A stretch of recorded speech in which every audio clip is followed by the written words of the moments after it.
Hello chess enthusiasts, my name is Miha and welcome to my chessrealm YouTube channel. So we are still at the Airthings Masters tournament, another interesting game from the first round between Neponiachtchi, better known as Nepo, and Levon Aronian.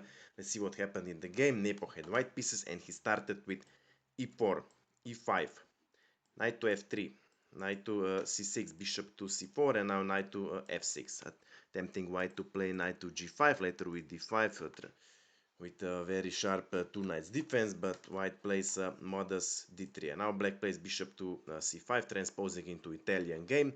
White castles king side, and black also, more or less according to the theory, and now white plays h3, h6, rook goes to e1, and rook to e8. All those are pretty much standard moves, and now white plays knight from b goes to d2. And black responds with d6, white plays c3, preparing either d4 or b4. Black plays bishop to e6, offering the trade of bishop, but this bishop on c4 is protected by knight, so white doesn't have to be afraid of getting double pawns. Instead, white plays b4, attacking bishop on c5, so bishop goes to the only possible square, to b6, and now white plays a4, threatening with a5, trapping the bishop on b6.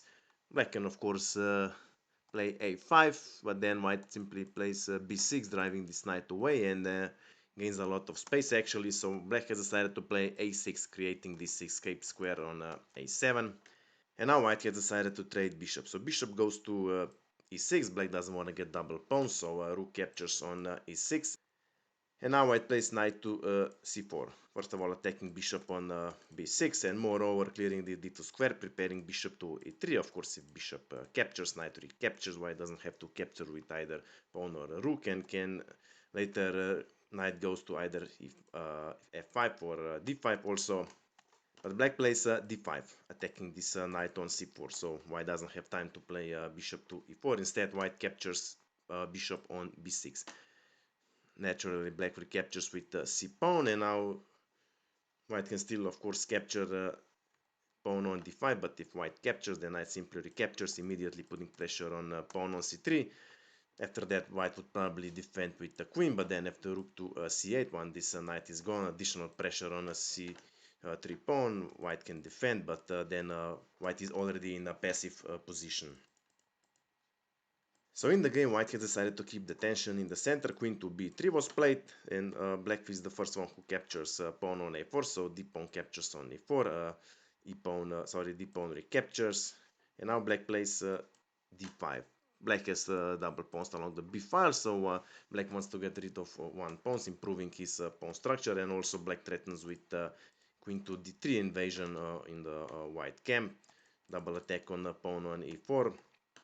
White could try, of course, with rook to d1, gaining control on d5. The problem is that this rook is still protecting pawn on a4.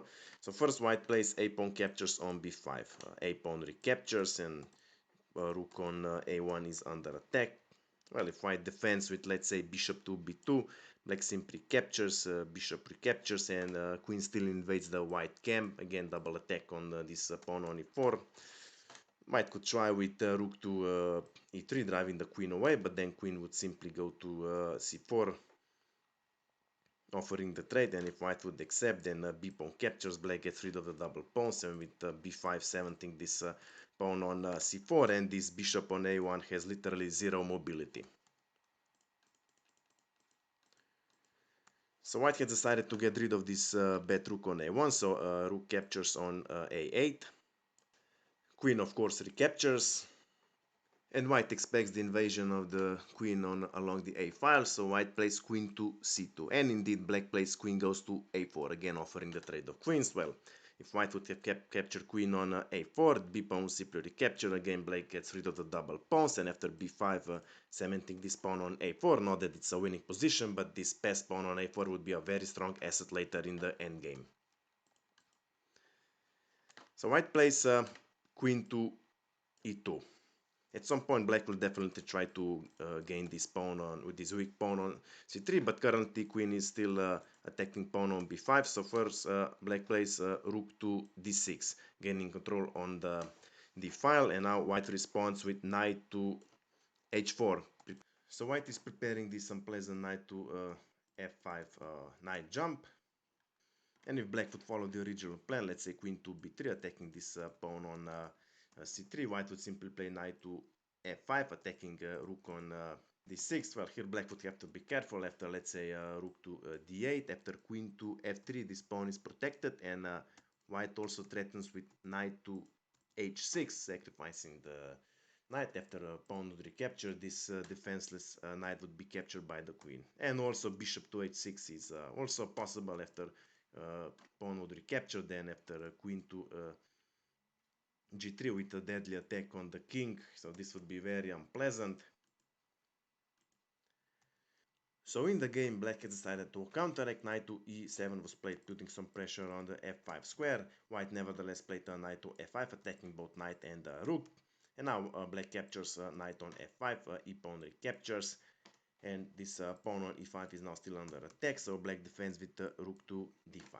White has still undeveloped bishop on c1. Maybe one of the options would be to simply play f4, attacking double attack on e5 square, and if black captures on f4, bishop captures. Here black simply gets additional pawn on f5, but after knight to e5, then maybe after, I don't know, queen to b3, white simply captures, rook captures, and then queen to d3, protecting this queen, also protecting this h7 squares, threatening with rook to e8. So here for a pawn, white definitely gets some counterplay here.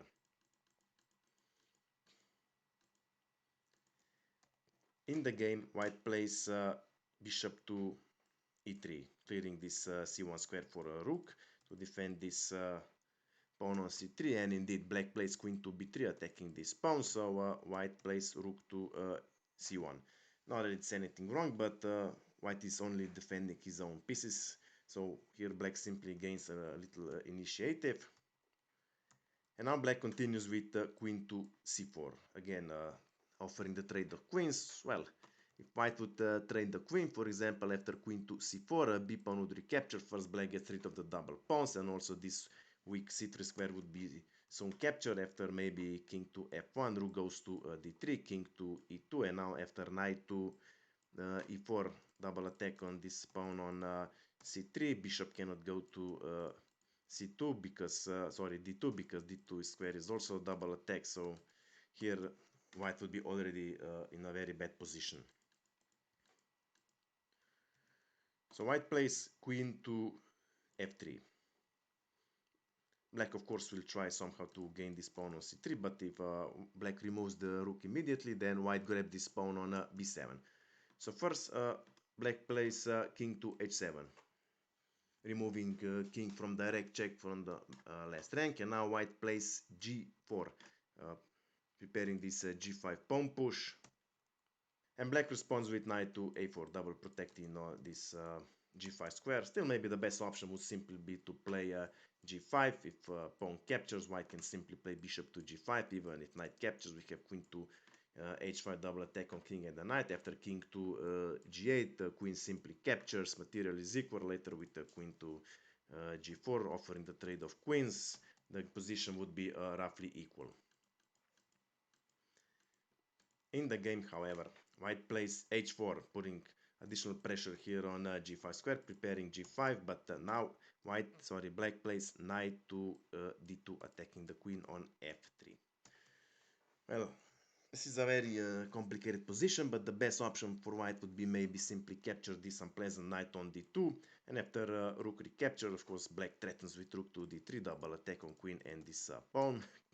Well, here white shouldn't have immediately captured pawn on b7, because then we would have queen to g4 with deadly attack. If king goes to, let's say, h2, queen to h4 check, king to g1, queen to f2, and we have mate in the next move. If, however, king would go to f1, then we would have queen to e2 check. After king to g1, again have queen to f2, mate in the next move. If king would go to g2, then queen to f2 check. After king to h3, king to h2 check, king to g4, queen to f4, and of course if king goes to h3, then rook to h2 checkmate. If king goes to h5, queen to f5 checkmate. Here in this position, white would first have to abandon this pawn on c3, after rook to e1, and then after rook to d3, queen would have to go to e4, still protecting these pawns here on the king side, and after rook captures on c3, then white would have to continue with g5. Of course, at some point this pawn would be captured. Even with pawn up, white would definitely have a lot of drawing chances in the end game. In the game, however, white plays queen goes to g3, removing the queen from direct attack, and now black responds with queen to e4, taking control over this diagonal, and white was probably afraid of a knight on f3. Well, then king shouldn't go to either g2 or h1 because you would have discovered attack with the queen. So white has decided to run with the queen immediately. King goes to h2, knight goes to f3 check, and king goes to h3. And now black plays rook to d3. So black is slowly, gradually improving his position. White is stuck here, is only defending, so black is already much better. In the game, queen to g2 was played, and black responded with f6. Now you might wonder why didn't play king to g3. After king to g3, this knight would be double attacked, and if knight would go to d2, then white simply trades queens, and black totally loses initiative.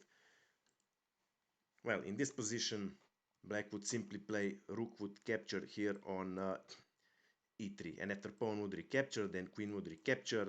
Once this knight is gone, we have discovered attack on the king, and also this rook on c1 is under attack. So after king captures on f3, queen recaptures, black is a pawn up, and because of this passed pawn on e5, black would be much better in the end game. If, however, black would run with the rook, let's say to a1, we simply have knight to e1, discover attack on the king and the queen. So in the game, white plays rook to a1. Now trick from Bc4 doesn't work anymore, because after rook captures, pawn captures, then after queen capture, queen is not attacking rook on c1 anymore. So in the game, black plays queen to c6, attacking this pawn on c3, and white responds with rook to c1 defending. Of course, queen still has to protect the knight on f3, so rook cannot simply capture this pawn on c3. Black then plays again queen to e4, rook goes to a1, and after queen to a6, again rook to c1, and if black would play again queen to e4, we would have a threefold repetition in the game. It was a rapid game, so it's not easy to devise a winning plan here. But here, black plays queen to d5, avoiding this threefold repetition. And now white plays queen to h1, and black responds with e4, cementing this knight on f3. Still, maybe white could be patient and play, I don't know, queen to g2. Black would probably play queen to b3, double attack on pawn on c3, and well, black would definitely be better, but white could still provide some tenacious defense. But in the game here, white makes a fatal blunder. King to g2 was played, and black immediately grabs the opportunity. Rook captures on e3. White has no other option but to recapture with pawn, and now queen goes to e2 check. The king doesn't have a lot of options. If king goes to f1, rook is not protected, so after queen to c1, after king has to go back to g2 defending the queen, but then after queen to e3, black is a whole knight up in a winning position. So in the game, white plays king to g3, and now black responds with queen captures pawn on e3. Now once this knight is gone, we have discovered attack with the queen. Queen cannot challenge either on g1 or e1 because those squares are protected by the knight. Or let's say if white makes a random move, I don't know, maybe this c4, then we have knight to d4 check. King goes, let's say, to g2, then queen to f3 check, and now king has two options. If king goes to g1, then knight to e2 check, king to h2, and queen to g3 checkmate. If, however, king would go to h2, then we had queen to f2 check. After maybe white defends with queen to g2, we have knight to f3 check. After king to h3, queen to h4 checkmate. And if king goes to h1, we have queen to h4 check. The only option is queen to h2, queen to h2 checkmate.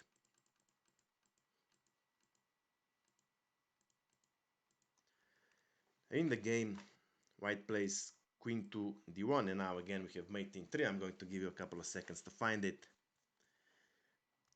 Black played knight to e1, discover attack on the queen. Well, if Black defends with queen to f3, queen to f3 check, king to h2 and queen to g2 checkmate. If, however, king would go immediately to h2, then we have queen to f2 check. If king goes to h3 or h2, h1 doesn't matter, we have queen to g1 checkmate. And realizing that all is lost in this position, Neponiachtchi resigned the game.